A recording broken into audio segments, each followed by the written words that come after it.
Students, जैसा कि आपको पता है हम पढ़ रहे थे chapter globalisation and the Indian economy. Last videos में हम पढ़ रहे थे लिबरलाइजेशन के बारे में, किस तरह से सरकार ने फॉरेन ट्रेड को, फॉरेन इन्वेस्टमेंट को लिबर किया।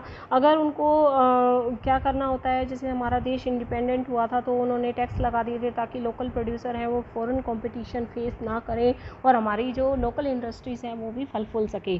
तो आज हम बात करेंगे वर्ल्ड ट्रेड ऑर्गेनाइजेशन के बारे में। देखिए, एक प्रकार की ऑर्गेनाइजेशन है, इंटरनेशनल ऑर्गेनाइजेशन है और इसके मेंबर कंट्रीज़ होते हैं। India is one of the member countries of this world trade organisation. और जैसा कि नाम से ही स्पष्ट है, वर्ल्ड ट्रेड यानी कि इसका जो ऑब्जेक्टिव होता है टू लिबरलाइज यानी कि फ्री करना, फॉरेन ट्रेड को फ्री करना होता है। तो आज हम डिस्कस करेंगे वर्ल्ड ट्रेड ऑर्गेनाइजेशन के बारे में। We have seen that liberalisation of foreign trade and investment in India was supported bye.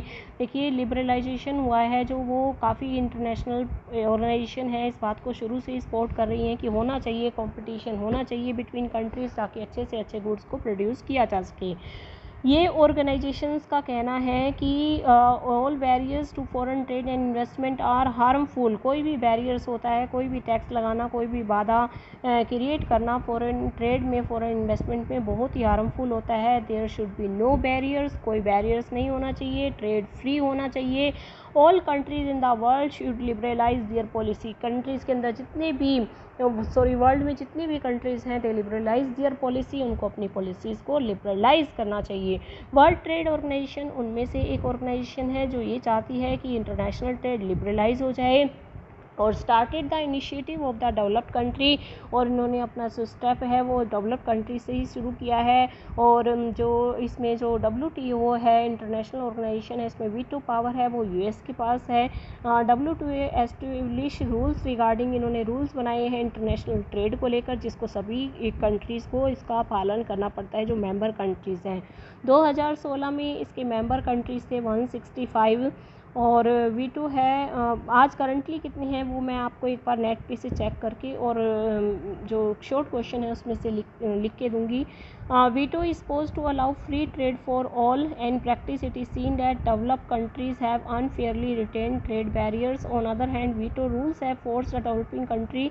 मतलब वीटो के रूल्स ऐसे थे जिन्होंने डेवलपिंग कंट्रीज़ को भी फोर्स किया कि वो अपने ट्रेड बैरियर्स को हटा लें। तो इस तरह से वर्ल्ड ट्रेड ऑर्गेनाइजेशन का ऑब्जेक्टिव है वो दे रखा है। आ जाता है 1-2 मार्क्स के क्वेश्चन वर्ल्ड ट्रेड ऑर्गेनाइजेशन के बारे में।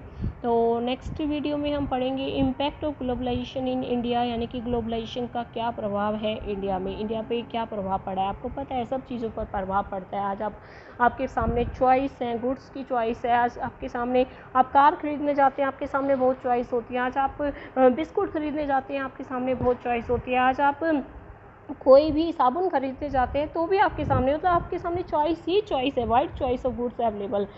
तो इसका इम्पैक्ट कैसा है ग्लोबलाइजेशन का इंडिया पर, हम इस बारे में स्टडी करेंगे। और आपको पता है कि किसी भी चीज़ का इम्पैक्ट पॉजिटिव भी होता है और नेगेटिव भी होता है। हर चीज़ का, मतलब दुनिया में ऐसी कोई चीज़ नहीं है जिसका इम्पैक्ट पॉजिटिव और नेगेटिव दोनों ना हो। बहुत पॉसिबल है और इम्पैक्ट है ग्लोबलाइजेशन का, पॉजिटिव इम्पैक्ट भी है, अच्छा भी है और बुरा भी है।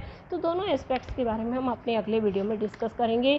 और फिर इसके बाद हम लास्ट टॉपिक है स्ट्रगल फॉर ए फेयर और ग्लोबलाइजेशन। ये दोनों टॉपिक हैं, ये हमारे बचे हुए हैं, तो हम इनको डिस्कस करेंगे नेक्स्ट वीडियोस में। Thank you.